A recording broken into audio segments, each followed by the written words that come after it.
rightio. We're expecting Before we can even get planning, we all need appropriate training.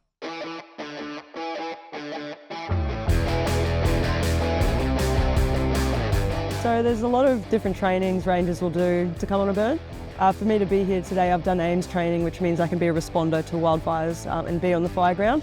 So today's a learning exercise for me. I haven't actually been on a planned burn before.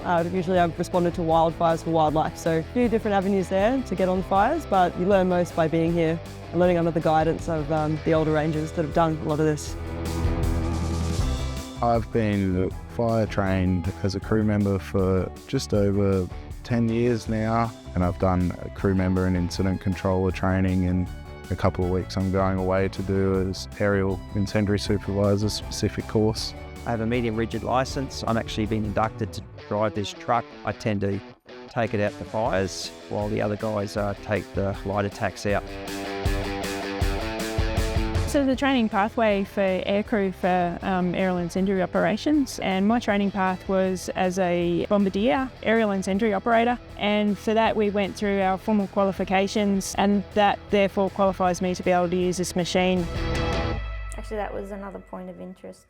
Each burn has its own incident action plan with unique considerations, its own community it affects, and others we work with, which can include our First Nations partners, the Queensland Fire Department, and neighbouring landholders to ensure the best outcomes.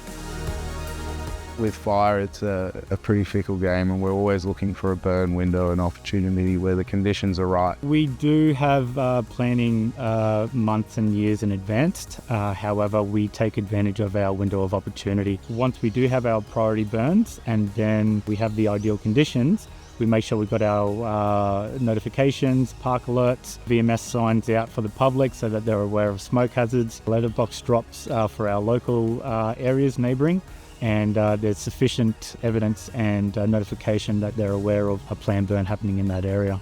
With the smoke hazards, you have the schools, you might have others with respiratory issues. When it comes to our temperature, our wind speed, our humidity, all that plays an important part in our planning and operations on the ground.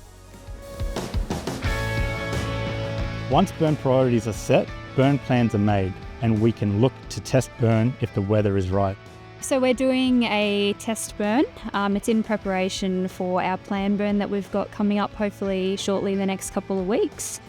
So what we've done today is we've picked two of our test burn sites, both in differing vegetation, and then we've recorded the fire activity from those two areas. So we use a little device called a kestrel, and from that we gather readings from the current humidity, wind, temperature, and wind gusts as well. So all of those things are relevant to when we need to do actual fire, and we can reflect on that data. So you're doing this pre-fire checks so that when you go out, you know you're going to get fire on the ground that will travel.